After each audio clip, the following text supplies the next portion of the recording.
Hello, Ohio State fans and Bucknuts readers, subscribers. It's Patrick Murphy here with Steve Hellwagon.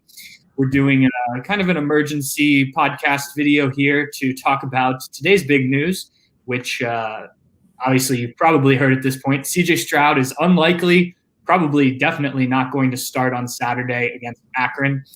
It will be either Kyle McCord or Jack Miller. We've heard from a couple sources that it'll be Kyle McCord, but I imagine both quarterbacks are going to get in. First of all, thank you guys for joining us. Steve, thank you for taking time to do this. If you have any questions, feel free to post them in the comments here. We'll try to get to some of those, but we want to talk about this situation a little bit. Steve, it's interesting to me because you look around, especially in the NFL, but you see it in college. Starting quarterbacks don't want to give an opportunity to backups. That's a chance for them to potentially lose their job. I don't think that's the situation here, but CJ Stroud is going to, it sounds like, not play on Saturday. He didn't take the reps to this week in practice. So what was your first impressions when you heard Ryan Day say that CJ Stroud is taking time off with that injured shoulder and one of these other quarterbacks is going to get a shot? Well, Pat, I think it made perfect sense because they're playing Akron this week. Akron is a 7-touchdown underdog against Ohio State. And obviously, Ohio State's not played up to its normal standards, perhaps, through this first 3 games of the season. It's been a little bit uneven.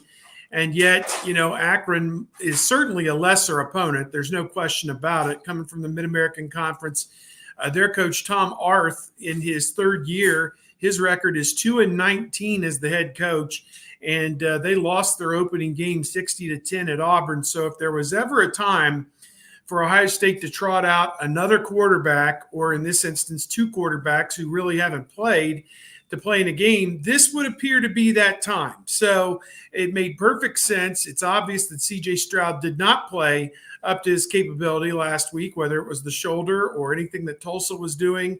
Again, I leave that for the coaches to sort through, but he tried to gut it out and play through the shoulder injury that apparently he suffered back on September the 2nd, the season opener against Minnesota. He has not been right, it doesn't seem, since then. Has not wanted to run the football, obviously. And you would just wonder if the coaches had told him to not run the football and hadn't called any runs because they didn't want to get him further injured with that shoulder. So how much it's impacted his accuracy and his throwing ability is kind of up in the air.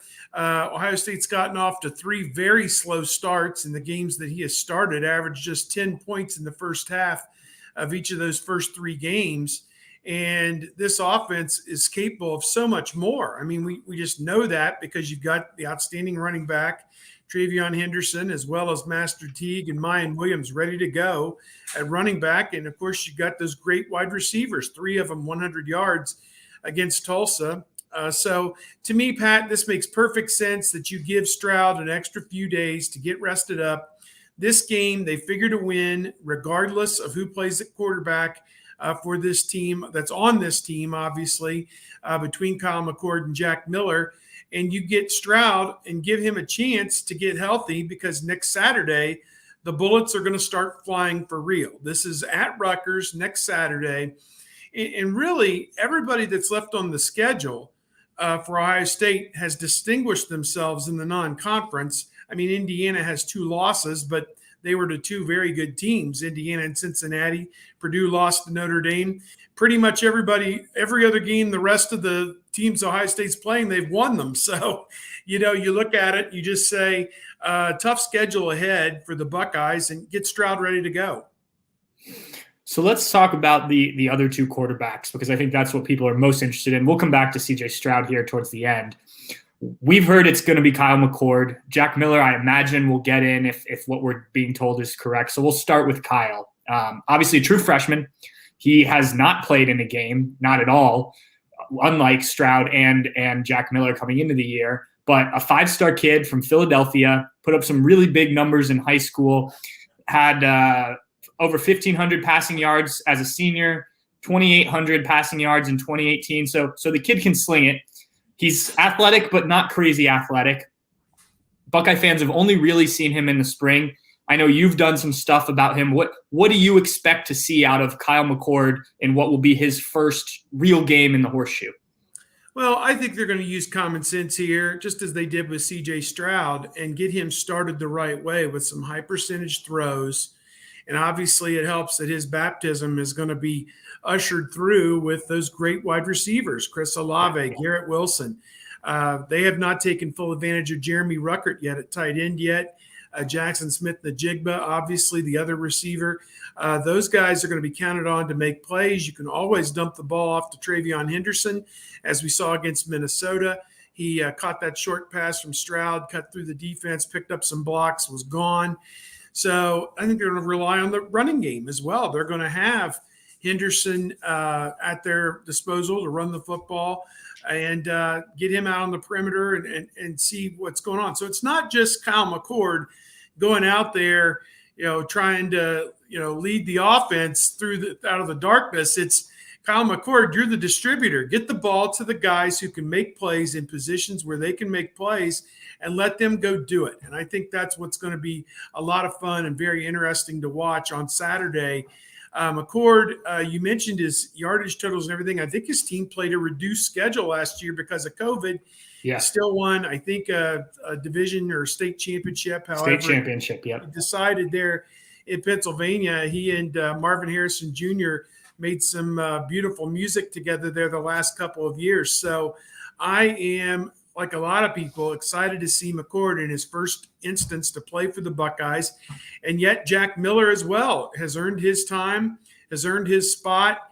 And I think quietly he's a guy that can go in there and make some plays as well. So I think McCord has a very live arm for sure. We saw that in the preseason the few times we got to see him throw the football. So to me, if you were on the fence about whether you wanted to traipse down to the stadium and deal with the traffic, the construction, the parking, the long lines, the digital ticketing, the concessions, and everything else that everyone's put up as a roadblock to get you to keep you from going to these games, you can at least say you were there when the McCord legend was born, perhaps. That was my first thought too when this was announced was, okay, this game got a lot more interesting. And obviously we're still looking to see if this offense can have balance and what the defense can do and everything. But against Akron, you expect that stuff to all kind of fall into place, maybe not permanently, but at least for this game. Now there's some real interest here with what the quarterbacks will do. Jack Miller to me seems kind of like a forgotten guy in this quarterback competition. We saw him in the preseason. We saw him in the spring game when he came out and looked really good on that first drive, and then threw the interception and never seemed to really get back into a flow of things. But this is a kid Ryan Day handpicked originally out of all three of these guys. Now, the injuries have piled up for Jack Miller during his high school career. He, too, dealt with a shoulder injury that limited him in high school. So this will be his first, assuming he also gets in the game action in quite some time. I will be interested to see how he handles it, because to me, this is a competition between these two.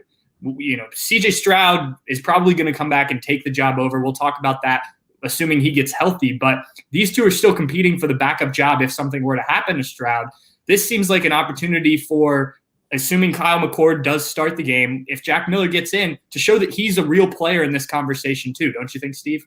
Yeah, I agree with you, Pat. I think that here's Jack Miller, who was a national top 100 kid going back to his junior year of high school, and then he got hurt, and his ranking kind of suffered. He moved down into the 200 level there and actually led Ohio State to go after CJ Stroud. Now, obviously, there were other factors. They had a quarterback who transferred out. Was it O'Connor? Was that his name that transferred out of the program to TCU, I believe? And he was figuring to be the backup to Justin Fields, and that kind of fell through. But at any rate, so they needed two quarterbacks in that class. And as it turned out, Jack, who was the first one into the group, is now viewed by many people as the other quarterback in that group, along with CJ Stroud. But he's got tremendous potential. And I think if he's healthy, he's a guy down the line who can really help Ohio State. Is it going to be this year, next year? I don't know. But he doesn't seem like he's a guy that is too worried about his standing or his position right this minute, that he understands it is a marathon and not a sprint. And as long as he keeps working and getting better at his craft, he's going to have an opportunity at some point. I mean, you see this all the time in college football where one guy will go down or two guys will go down, and now they're counting on the second or third guy to come in and make that kind of an impact. So to me, Miller has the makeup and the moxie to be that kind of a guy that when they go to him, he's ready to go. So I am interested to see how this shakes out on Saturday. What you hope is that McCord and the offense can hit it early, get up. I keep saying this to everybody I talk to, 28-3 at halftime, and then you can turn it over to Jack Miller in the third quarter or the fourth quarter and let him see what he can do.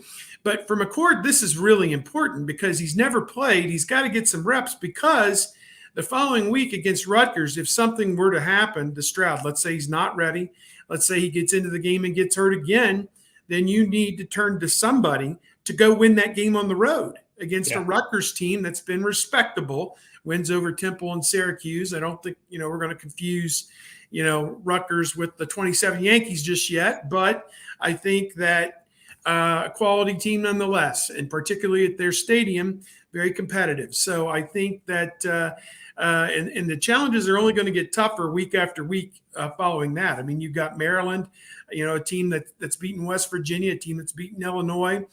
And so you've got one challenge after another stacked up.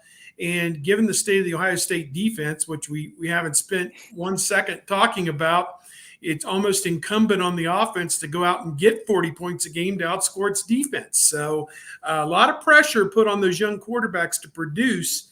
You would think you could just ease them into the situation at Ohio State, but that doesn't seem to be the case this year. No, it doesn't. And you mentioned Rutgers. We'll learn a lot about them this weekend. They play Michigan, so that should tell us something. Both teams undefeated. I think that's the first time they've ever met, both teams undefeated, if I'm not mistaken.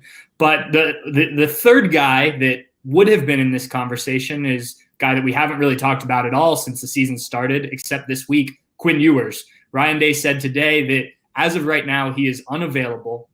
This is the freshman quarterback who reclassified and enrolled during fall camp, was obviously behind the other three in terms of the competition for this year. Ryan Day said he as of now is unavailable for Saturday, which means Ohio State only has 2 scholarship quarterbacks ready, assuming whatever is keeping Quinn out does not change before the game. So if you're thinking you may see Quinn Ewers, it doesn't sound like that's an option, which is interesting because he obviously is a 5-star kid, the number 1 player in the 2022 class before he reclassified, and a guy that probably is the future of Ohio State quarterbacks, but he's had a rough go of it so far early on in his Ohio State career. But let's transition over to CJ Stroud and what this means long-term. Ryan Day said he didn't think that the injury was serious. He said he dealt with an injury similarly when he was a quarterback playing in college at Massachusetts, or New Hampshire, I'm sorry. And he said taking a week off really helped him, let the shoulder kind of settle down, I think is how he explained it. So on one side, this could be a positive. CJ Stroud gets back to looking like the player that we saw in the spring game, the player that we saw in preseason, and hopefully for the rest of the Big Ten season, he can play like that top-level quarterback that we think is there. On the other side, you let these guys come in, and if Kyle McCord looks good, the noise is only going to get louder about playing one of these other guys, given Stroud's struggles. So from your perspective, Steve, how does Stroud kind of fit into the rest of this year if Kyle McCord or if Jack Miller comes out? I know it's Akron, but if they light it up and this offense looks really good, how does Ryan Day handle the rest of this season, knowing that he's still very much in the CJ Stroud camp, at least as of now? Yeah, that is a really good question. And I think that Stroud's biggest thing right now is to get healthy and get treatment on his shoulder and make sure that when Sunday comes around, Monday, and they're ready to start to get to work on Rutgers, that he's full go and ready to go and can take all the reps that the starter would normally take. I think that's what he should be concentrating on right now. It sounds like that's what they did Tuesday and Wednesday. They did not have him throw at all either day, it sounds like. So I would look at it that, again, he has got to get healthy. That's the first thing. And until he's healthy or as close to 100% as he can be, he's not going to play up to his full capability. And I think that's an issue and something they may be managing for the next several weeks is a pitch count with him to make sure that his arm, his shoulder are healthy for when they really need him, which is in the game. And we saw he did some great things at times against Oregon. Didn't play particularly that great against Tulsa. To me, I think you take that with a grain of salt. I think during preseason camp, he showed the coaches he is their number one guy. I think Day was so giddy by how Stroud had played. He was ready to announce him 2 weeks before the game. The first game, he came out, right, really 2 weeks before the first game and announced this is our guy. And they still had at least another week of camp left where they could have sorted through it. So I think it was a pretty clear decision on Ryan Day's part, and understandable, because between he and Miller, he had the higher upside, the higher ranking, so to speak, coming out of high school. And between he and McCord, he had more experience. He'd been in the program an extra year. So to me, and then we've seen him play, he can make all the throws. It's just, I think at times with him, accuracy, his footwork has betrayed him at times, where the ball has just kind of fluttered on him and gotten out of his hand and soared a little bit. Been high and wide, incomplete a few times. He's thrown 3 interceptions. So I think that there are some things that he can continue to work on and hone and drill down. But again, the biggest thing for him is getting healthy. If one of those guys were to go out and go 30 of 35 for 400 yards this week or whatever, something crazy against Akron, then, so be it. But again, you got to understand this is Akron, and they gave up 60 points to Auburn. So, you kind of put a star by it and say, doesn't mean much. It was just the next game on the schedule that happened to be there, kind of a placeholder game until they get back into Big Ten play next week at Rutgers. And that's where every bit of the focus needs to be on what it takes. You win this Akron game, certainly go out and win, do what you have to do to win this game. That's the first thing. Shouldn't be that high of a bar to clear to win this game, but then make sure that you are primed and ready for the Big Ten portion of the schedule that remains. Right. And, I think we all know what Ryan Day is as a quarterback coach, and you've seen what he is as a head coach. I wrote this in our predictions, which will come out tomorrow, though now they'll have to be altered a little bit because we did those before we knew about this news, that I think you have to put your trust in Ryan Day, especially when it comes to quarterback decisions. We're not at practice, unfortunately. He's there every day. So if he believes that CJ Stroud is the guy to carry this team the rest of the season, I trust that he's the best guy, even if Kyle McCord, Jack Miller look really good against, as you pointed out, Steve, a very inferior Akron team. But if Kyle McCord does come out, I'm just using him as the example because that's who we've heard will be the starter, and does have a 30 for 35, 400-yard game, I think that's a good problem for Ohio State to have. If you have 2 quarterbacks, I don't think this is a situation where if you have 2 quarterbacks, you don't have any, because I think you've seen CJ Stroud can play. I think he can lead you to wins. He can get you to where he wants to go, especially as he gets healthier and gets better. Kyle McCord, if he looks good, if Jack Miller looks good, then you have a bit more competition. And, this becomes a thing where they're going to push each other. So I think it's a positive for Ohio State. I was not in the camp of benching CJ Stroud just to bench CJ Stroud. But if they think that this injury is causing him problems, then I think this is the right thing to do, not only for the team, but let's remember CJ Stroud is looking long-term at what he wants to do at Ohio State, what he wants to do potentially in the NFL. So, you need your shoulder to get right as a quarterback for that. This will be an interesting game, I think more interesting than any of us anticipated, as we talked about earlier, given that there will be a new starting quarterback for the Buckeyes. Steve, you and I are going to be there to see it.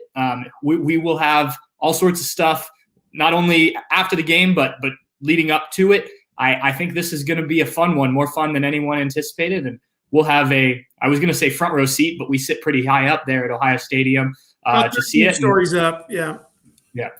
So yeah, thank you guys for tuning in. We've gone about 20 minutes here, hit on all the quarterbacks and whatnot. I think this will be interesting. After the game, Steve and I will be there late at night, and we'll break down whatever we do see from the quarterbacks and whatnot. So stay tuned for that. We'll have plenty more on Bucknuts and 247 Sports. Thank you guys all for tuning in. Like and subscribe, whatever channel you tuned in on, because we'll do plenty more of these throughout the season.